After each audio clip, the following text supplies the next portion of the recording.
សួស្តីបងប្អូនទាំងអស់គ្នាជាពិសេសសិស្សនិស្សិតនិងបងប្អូនដែលទើបតែចាប់ផ្ដើមនឹងមានការងារធ្វើលើកដំបូង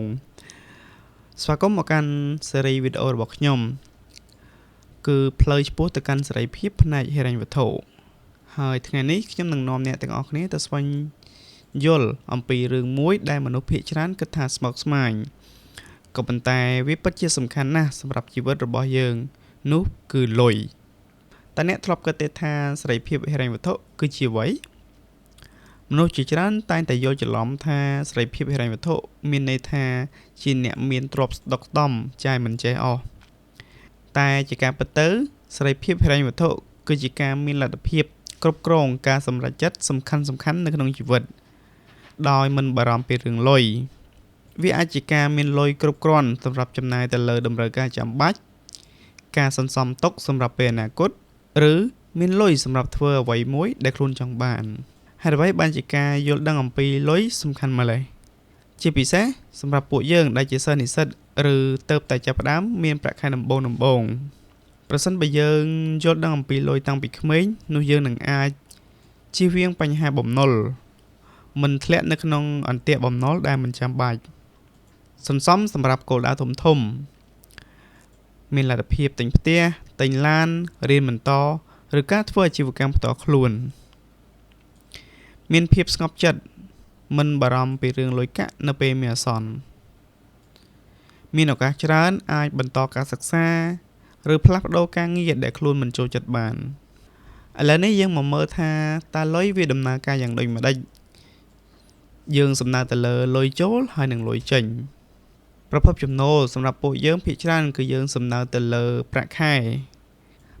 គឺជាការធ្វើការពេញម៉ោងឬការងារក្រៅម៉ោងប្រាក់ចំណូលបន្ថែមពីការលក់អនឡាញការបង្រៀនគួរបន្ថែមឬការធ្វើការ freelance ជាដើមឧទាហរណ៍សម្រាប់រូបខ្ញុំក្រៅពីការងារពេញម៉ោងខ្ញុំក៏មានទទួលថតនិងកាត់តវីដេអូហើយខ្ញុំក៏អាចរកចំណូលពីការគ្រប់គ្រង page ផ្សេងៗបានផងដែររីឯចំណាយវិញចំណាយគឺយើងសំដៅទៅលើលុយដែលចេញពីហោប៉ៅរបស់យើងហើយចំណាយគឺមានច្រើនប្រភេទមានដូចជាចំណាយចាំបាច់ដូចជាថ្លៃម្ហូបអាហារថ្លៃផ្ទះជួលថ្លៃបន្ទប់ជួលថ្លៃភ្លើងថ្លៃទឹកឬថ្លៃធ្វើដំណើរផ្សេង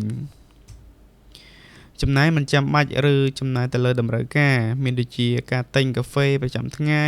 ការទិញសម្លៀកបំពាក់ថ្មីការទៅមើលកុនការដើរលេងឬការញ៉ាំអាហារនៅខាងក្រៅបើយើងនិយាយឲ្យងាយយល់នោះគឺ